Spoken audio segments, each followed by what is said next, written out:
Welcome back to Mulberry Branch Farm. Something crazy is happening out at the beehive. I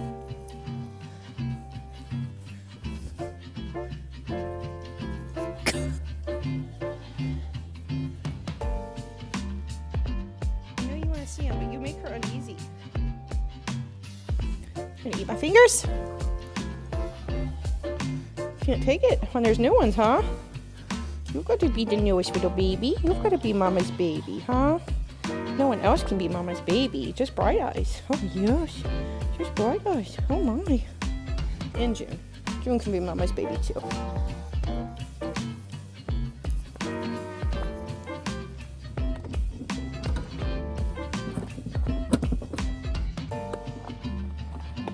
You guys don't have to threaten anymore.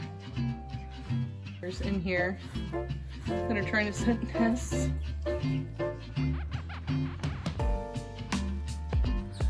So it's insane. We have something for softball tonight. I'm supposed to go pick up a dairy weather tonight. My bees are trying to swarm. We just had 7 chicks hatch last night, so I am like, my capacity for stress is moderate.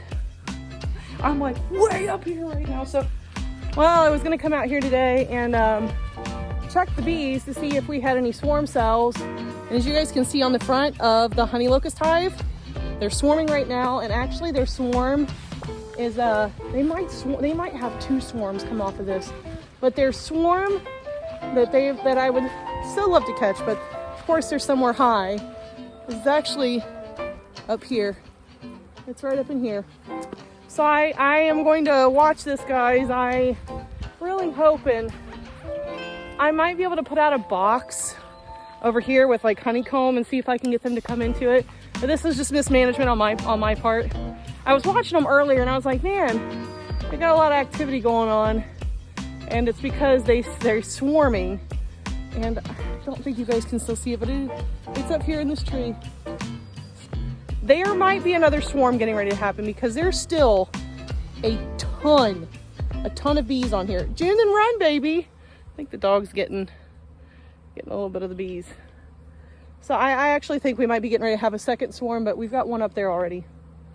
Oh Lord, I'm not ready for this. So there's still a ton of activity going on in here. Like this entire space is full of bees. It's a little bit insane. So I do think we still might have another swarm come off of this. Wow, I was not prepared. I was not prepared. Oh Lord. This happens, guys. I mean, this is part of beekeeping too. It has been an incredibly busy spring for us, so I haven't been able to get in here yet, and that's my own fault. I do think they're getting ready to have a secondary swarm just because there's still so many bees up in the air. So I'm gonna go ahead and grab another box with drawn comb, and I'm actually gonna put it down somewhere probably like underneath this tree, because that swarm is literally like up in one of these branches. But these guys are not done doing what they're doing. So I know we missed swarms last year, but really wasn't ready for that today.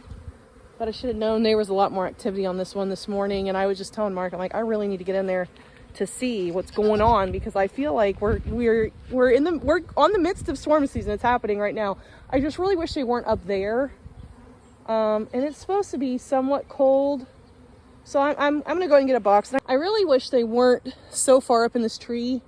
I really, really wish that they were more like down on these branches. But honestly, this hive is the same hive that I got out of that tree over there way up high, and we had to get on top of our horse trailer. We backed our horse trailer up, and we put a ladder on top of it. So I don't know, guys. Oh goodness. I'm just not ready. Well, even as we've just been talking here, they're leaving that branch. Yeah, they're leaving that branch. I have no idea where they're going. They may have already found a suitable home, or I don't know, maybe, I'm trying to watch these bees and see where they go, because what's happened is that there's an extra queen cell inside of this hive that's hatched. And in preparation of the virgin queen taking over that hive, Usually it's the mated queen that leaves and leaves that for her daughter. But they've left that branch now. Now I'm trying to figure it out where they're going, or if she's like back in here. I don't know. This is the weirdest thing. I don't know, guys. I think I'm gonna probably go ahead and suit up and see if I can get close to this and see if I can see a queen that's just chilling out on here. Because that was the weirdest thing. They were all up there and now they're all gone, but there's still a ton of activity down here. So I don't know if maybe that was a mating flight or what's going on there. Huh. Homesteading is it's just so crazy. Beekeeping is even more insane because there's really no way you can, outside of being a good beekeeper and making sure you do the appropriate things and give them more space.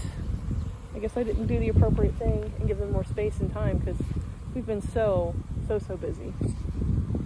Oh my goodness, that's so weird. I went ahead and set up a brood box just next door to the Insanity because, Mark, wasn't it up there? Yeah. It was up there. It was at least a low group, not as big as that. It wasn't as big. I'm wondering if maybe it was like a mating flight perhaps for a new queen. But I'm just gonna go ahead and leave that right there. When we come back from this, I'll probably suit up and see if I can see a queen on the front of that box because I just have a really sneaking suspicion the queen is on that box. And then if she's not, then so be it. I missed yet another swarm. Now I'm back home. It doesn't look like they technically swarmed, but I'm just going to take this opportunity now that my attention is on my beehive before something else can grab its attention. And I'm actually going to go through this little cluster in the front and I'm going to see if there's a queen.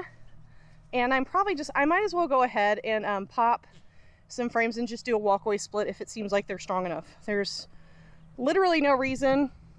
Now I have another bee box down there and I can I really probably should go get another honey super and another brood box for the honey locust hive. So I'm not quite ready yet, but I'm getting there.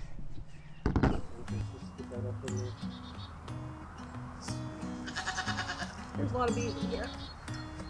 I mean, they're all over the top. It's very full of honey too. Broke up a bunch of brood. Did I? Drone brood? It's all drone brood. It's fine. Mm-hmm. So, yeah, I've got my foot there on we this go. side.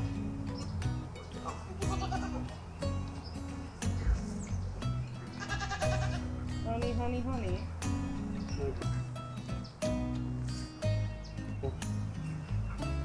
Queenless?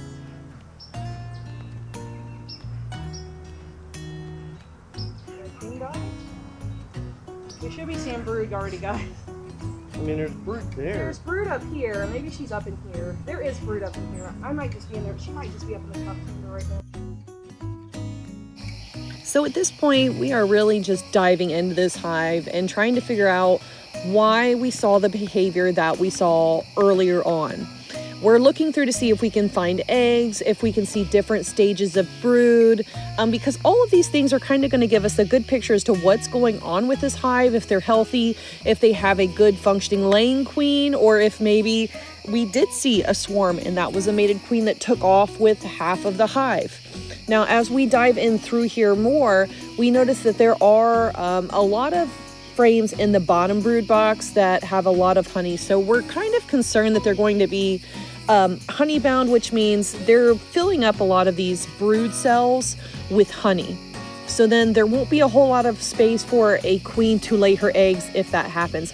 And seeing how we're at the very beginning of the nectar flow in our region, it's very likely that they could become honey bound. So I think we are going to go ahead and do a walkaway split on this specific hive. And as we get in further, we do find that there are queen cells in here.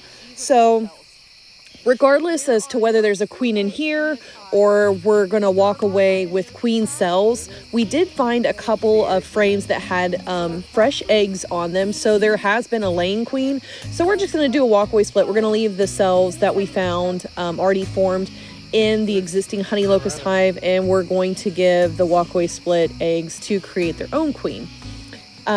Some people don't like to do walkaway splits, and I totally understand that, because you can ask 10 beekeepers one question of how to do something, and they all are likely to give you different 10 different answers, because beekeeping is regional. Lots of beekeepers have different styles, different methods, and different approaches to beekeeping. So while this is something that we're choosing to do, by no means is this something that we would recommend you doing with your beehive. Just go in, look at your hive, try to assess the health of the hive, maybe what's causing your behavior, and go from there. Do what's right for you, do what's right for your bees, and don't stress out. Don't make it anything bigger than it needs to be. I'm gonna go ahead and just gently pop this one in there. Gently, gently. Probably should put it on the end, but we're racing daylight here. And this is our new walkaway split. I will probably open these guys up. Oh, because she's capped here in maybe another 2 or 3 weeks, because that's the next time I'm going to have free time to do this. So I'm going to go ahead and close these guys up. I'm going to be adding a honey super to them, a honey super to the CC hive back there, and a brood box to a unnamed hive that I thought was going to die. So that's what we're going to be doing, guys. Thanks. So we have successfully done our emergency first of the year hive inspection, even though, like, truly these back 2 hives didn't really get a hive inspection. Mostly because this is the hive that was causing us problems. So it's one of those things, like, when there's a problem, you address the problem. Honey locust hive was being the problem child today, so they got all the attention. We will hopefully create a new hive because they were being a problem child. Only time will tell, and I should be able to tell, like, in 2 weeks what's going on in there, and if I need to perhaps grab another frame of eggs, true eggs, from another hive to see if I can get them to move in the direction in which they need to go, which is to be a producing hive with, whoa, sorry, hand was too close to the smoker, burning me through the glove. But to be productive and to have a productive queen who's in there living a very queen-like life, making lots of little babies, creating her little hive of her workers. But I think that's going to do it for today, guys. I'm dead. I'm tired. I'd like to go inside and eat some dinner. Very much alive. Huh? Still look very much alive. So don't shh. You can always count on Mark for the dad joke. Did you ever think he'd be such a dad joke machine? Help raise morale. He knows I was not quite in the mood to do this tonight. I was like, I just want to sit down, but you know how that is on a homestead. Sometimes you don't get to just sit down. So, guys, thanks so much for coming along with us while we try to triage the problem hive, honey locust hive, and hopefully created a new hive, and went ahead and just gave our existing hives additional space to perhaps discourage further hives or further swarms from our hives that will most likely happen. We are working, not here, and can't see it. So I think that's going to do it. Drop us in the comments below what you thought. I'm tired, so I'm not much with words right now, so I'm going to go and sign off. Thank you guys so much for sticking with us today. We appreciate it. We love that you spend your time here with us on Mulberry Branch Farm, whether it's in the goat barn, in the garden, the coops, or with the bees. So we hope that you are all staying safe out there and being kind to one another. We will catch you on the next one. God bless you. Bye, y'all.